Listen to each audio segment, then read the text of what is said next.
Buenas tardes, que Dios les bendiga. El día de hoy vamos a empezar una serie de discipulado en donde vamos a estudiar los fundamentos bíblicos de la fe cristiana. Y en este primer mensaje vamos a ver el por qué estamos seguros de que la Biblia, la Biblia que tenemos en nuestras manos es la palabra de Dios y no es nada más la palabra de hombres muy sabios o de hombres importantes. Y antes de empezar vamos a orar para pedirle a Dios que nos ayude en esta serie de mensajes y en este primer mensaje en especial. Padre, te damos muchas gracias, Señor, por la vida, por la salud que nos permites hasta este momento. Gracias por la oportunidad de tener tu palabra en nuestras manos y de poderla estudiar, Señor, con libertad. Te pedimos, Padre, que además tu Espíritu Santo sea nuestro maestro, Señor, para que lo que aprendamos de tu palabra no nada más sea información que estemos acumulando en nuestra vida, en nuestra mente. Te pedimos que por la obra de tu Espíritu, lo que aprendamos, las verdades que aprendamos de tu palabra, las podamos aplicar en nuestra vida para honra y para gloria de tu nombre. En Cristo Jesús oramos. Amén. Vamos a empezar con la primera frase que encontramos en 2 Timoteo capítulo 3, versículo 16. Y nos dice ahí que toda la Escritura es inspirada por Dios. ¿Y qué significa que toda la Escritura es inspirada por Dios? Bueno, pues significa que el autor de la Biblia es Dios mismo y que Él nos escribió su mensaje para que nosotros lo podamos conocer. Y además Dios nos explica cómo fue el proceso para entregarnos su mensaje en Hebreos capítulo 1, versículos 1 y 2. Dice la palabra de Dios, Dios, habiendo hablado en otro tiempo muchas veces y de muchas maneras a los padres por los profetas, en estos últimos días nos ha hablado por el Hijo.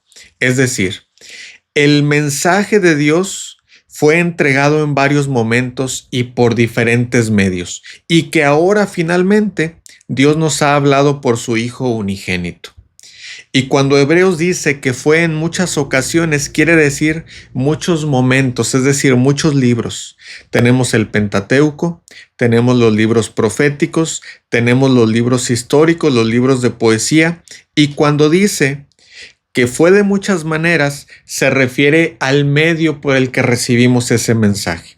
Y a veces fueron visiones, a veces fueron profecías, a veces fueron parábolas, incluso en el Antiguo Testamento. Tenemos también símbolos, ceremonias, teofanías, incluso a veces Dios habló con una voz audible y otras veces se escribió con su dedo. Y finalmente, en estos últimos días, es decir, a partir de la llegada de nuestro Señor Jesucristo, Dios nos ha hablado por medio de su Hijo y este mensaje lo tenemos en el Nuevo Testamento. En los Evangelios tenemos a Dios hablando a través de su Hijo Jesucristo. En Hechos tenemos a Dios hablando por medio de la predicación del Evangelio de su Hijo. En las epístolas tenemos nuevamente a Dios hablando, pero ahora profundizando sobre el ministerio de su Hijo Jesucristo. Y en Apocalipsis tenemos a Dios hablando y enseñándonos cómo el plan de salvación que Él mismo diseñó se cumple a la perfección y cómo su Hijo regresa en gloria. Entonces, el Nuevo Testamento y el Antiguo Testamento son un solo mensaje y ya está completo. El Nuevo Testamento y el Antiguo Testamento son el mensaje de Dios, son las palabras de Dios. Y estamos seguros de eso porque Dios nos dice que en este último tiempo nos habló por su Hijo. Y nuestro Señor Jesucristo nos dijo en Juan 14:26, el Espíritu Santo, Él les enseñará todas las cosas y les hará recordar todo lo que yo les he dicho. Y en Juan 16:3 nuestro Señor Jesucristo dijo, Él los guiará a toda la verdad, pues no hablará por sí solo, sino que hablará todo lo que oiga y les hará saber las cosas que han de venir. Quiere decir que nuestro Señor Jesucristo les dio a los apóstoles y a los demás escritores del Nuevo Testamento la promesa de la inspiración divina.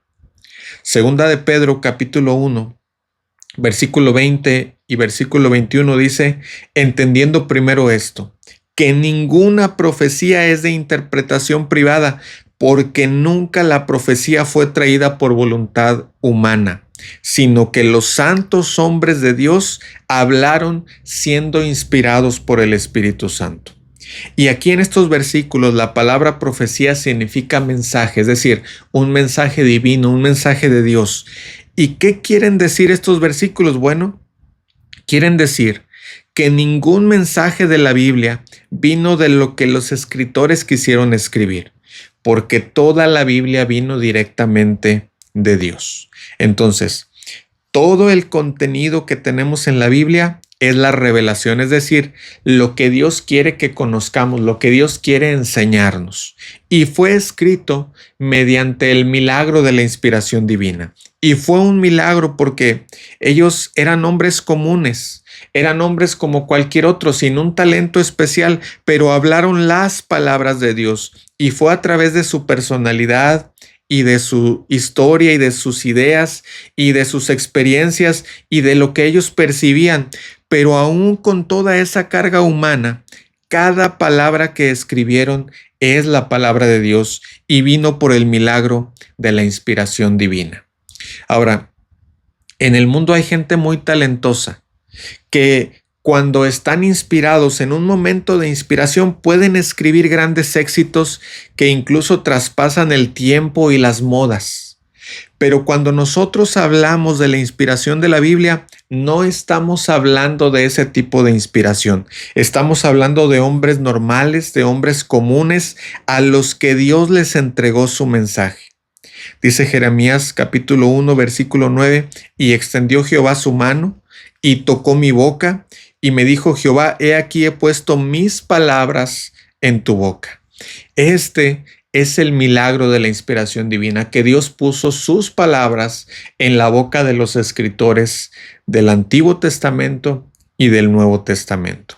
Y sabemos que el canon de las Escrituras no quedó listo sino hasta los años 393 a 397, pero siempre fue muy claro para la iglesia primitiva cuáles libros sí eran la palabra de Dios y cuáles libros no eran la palabra de Dios. Y muchos libros se quedaron fuera de la Biblia porque, aunque son bastante útiles para entender el contexto histórico y cultural y religioso de la época, no están libres de algún error porque su autor no fue Dios. Pero los libros que tenemos en la Biblia, estamos seguros que son las palabras de Dios y además estamos seguros que Dios siempre se comunicó con palabras.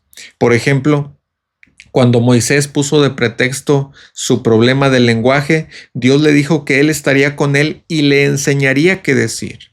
Y el profeta Isaías dijo, oí la voz del Señor que decía. Y el profeta Jeremías dijo, vino pues palabra de Jehová a mí diciendo. Y el profeta Ezequiel escribió, hijo de hombre, toma en tu corazón todas mis palabras que yo te hablaré. Y también tenemos la experiencia del apóstol Pablo en Hechos 22:14. Dice, el Dios de nuestros padres te ha escogido para que conozcas su voluntad y veas al justo y oigas la voz de su boca. Y el apóstol Juan dijo en Apocalipsis, yo estaba en el Espíritu en el día del Señor y oí detrás de mí una gran voz como de trompeta que decía, escribe las cosas que has visto y las que son y las que han de ser después de estas. Y aún nuestro Señor y Salvador Jesucristo dijo en Juan 12:49, porque yo no he hablado por mi propia cuenta. El Padre que me envió, Él me dio mandamiento de lo que he de decir y de lo que he de hablar. Es decir, Dios siempre se comunicó con palabras y los profetas y los escritores de la palabra de Dios siempre escribieron eso. Siempre escribieron las palabras de Dios.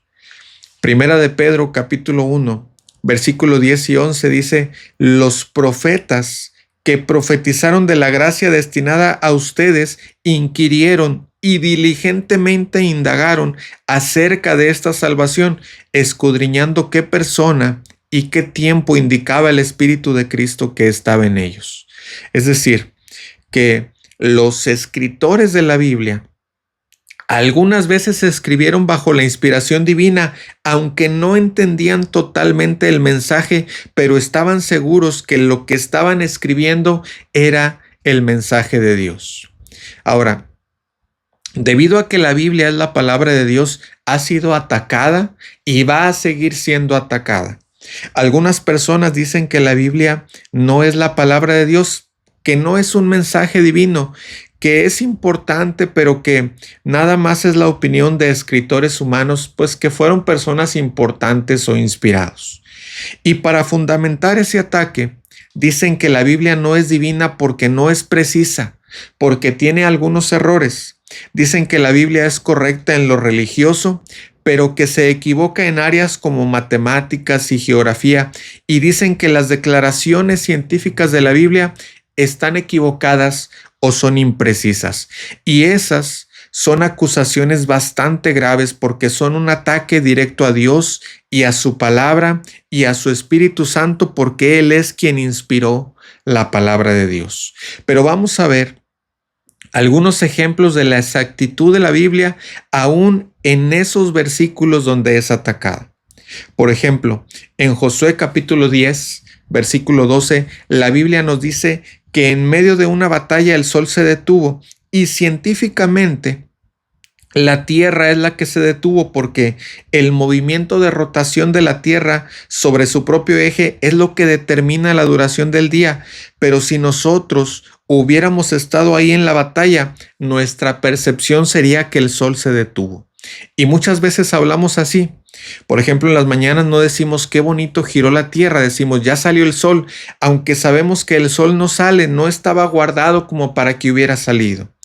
Y eso es lo que tenemos ahí en Josué capítulo 10, versículo 12. Es un lenguaje sencillo, es un lenguaje cotidiano con el que el mensaje se puede entender. Ahora, otro capítulo que se usa para atacar la precisión de la Biblia está en Segunda de Reyes capítulo 18. Ahí tenemos el trato entre Sennacherib y el rey Ezequías, y ese trato era de 30 talentos de oro y 300 talentos de plata.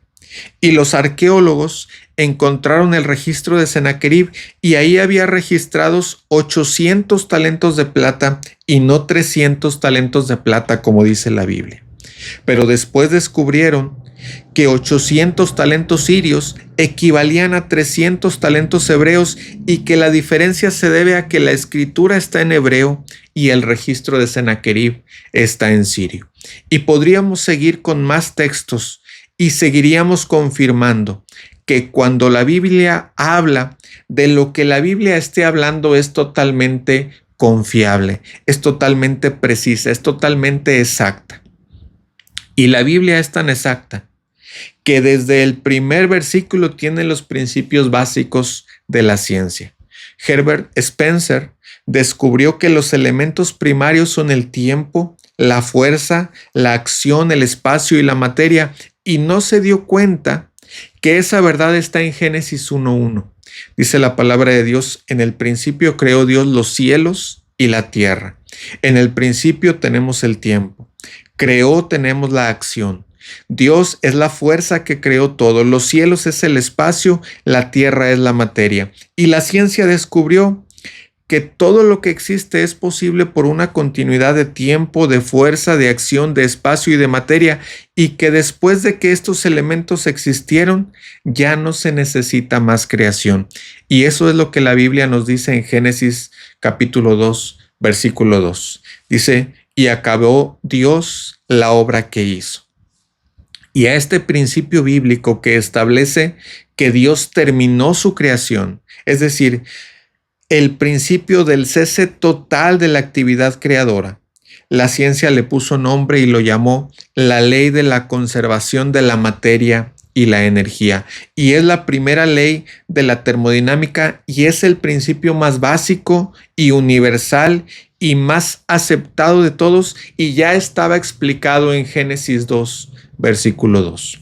Ahora, la ciencia también descubrió la segunda ley de la termodinámica, que es la ley de la entropía, pero los científicos no la entienden. No entienden por qué todo se está agotando, no entienden por qué todo en el universo tiende al desorden y hacia la falta de vida. Y por cierto, esta ley de la entropía desacreditó científicamente la teoría de la evolución porque nada en el universo está evolucionando. Todo tiende a agotarse, todo tiende hacia la falta de vida. Y la Biblia, en Romanos 8, 19 al 23, nos explica la segunda ley de la termodinámica. Nos explica que la causa de esa ley es el pecado y que toda la creación está esperando que la maldición del pecado sea revertida y que una nueva creación sea realizada.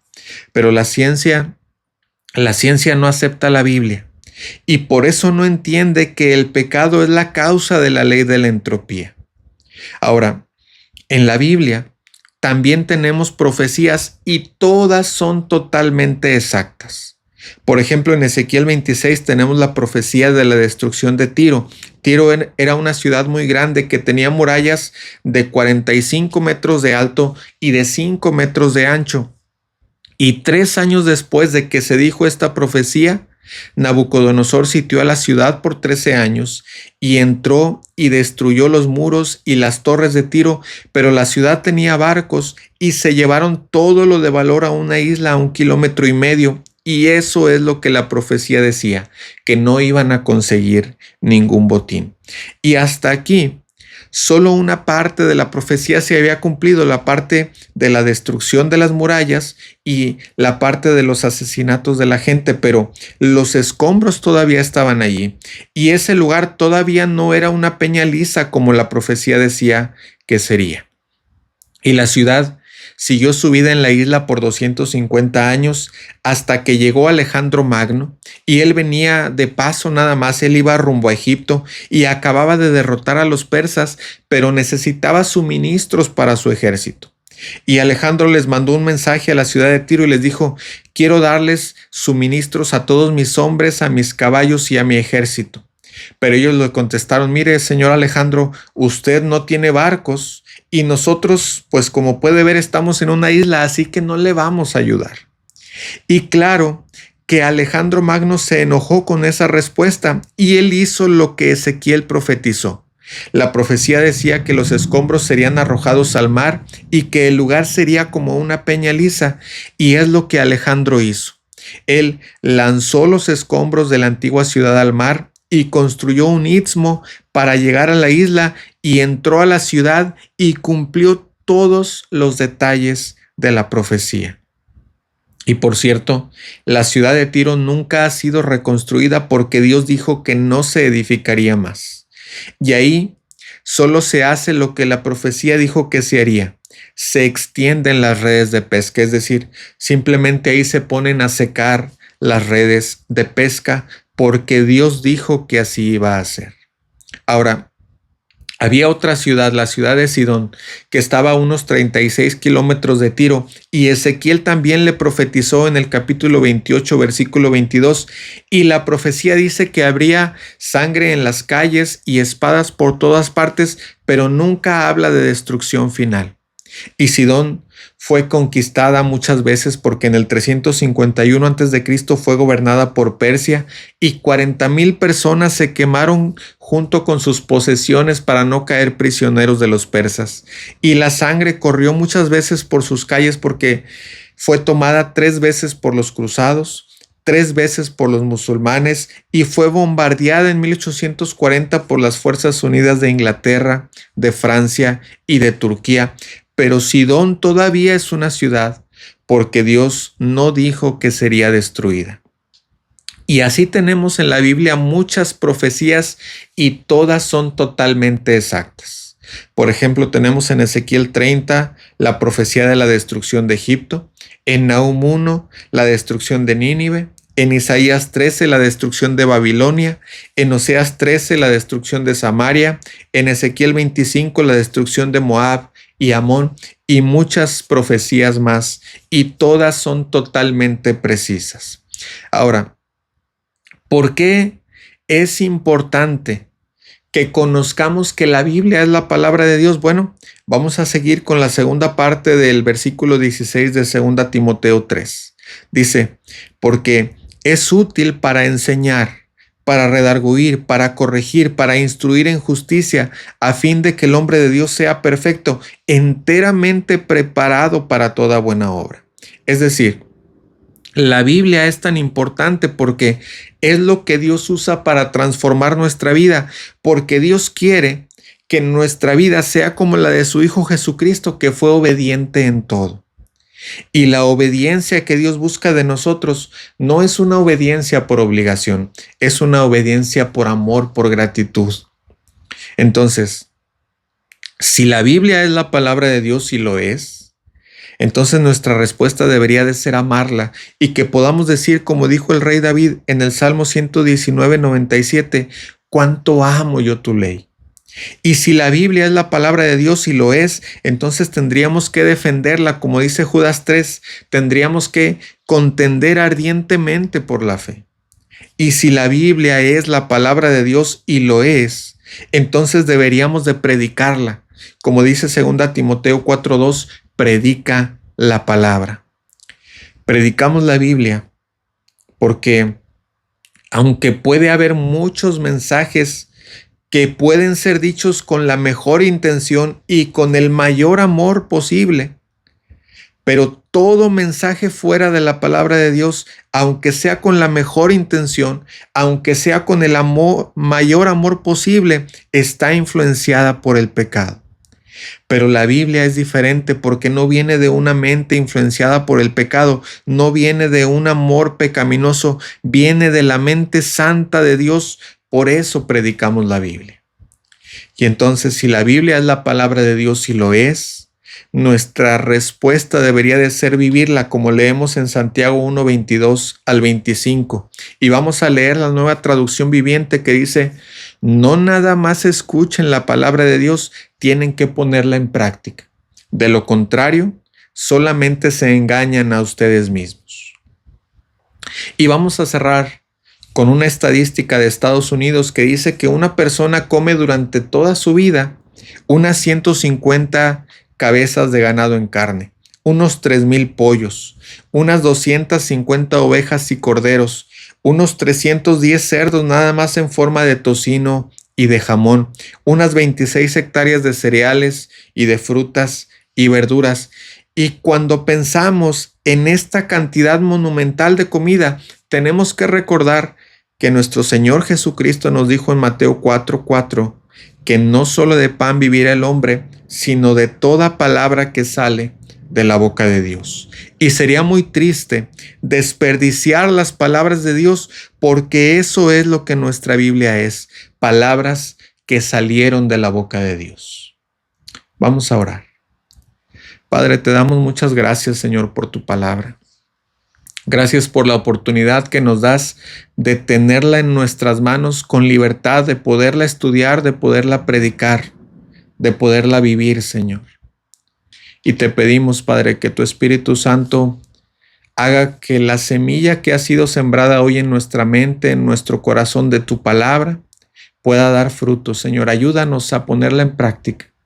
Que no sea nada más un conocimiento que nos haga sentirnos orgullosos de que ahora sabemos más de tu palabra. Ayúdanos a ponerla en práctica, Señor, para que todo lo que hagamos, que todo lo que digamos, que todo lo que pensemos, Señor, te glorifique a ti. Ayúdanos a que por medio de tu palabra podamos mostrar tu amor a todas las demás personas. Padre, eso es lo que oramos en el nombre de tu Hijo Jesucristo. Amén.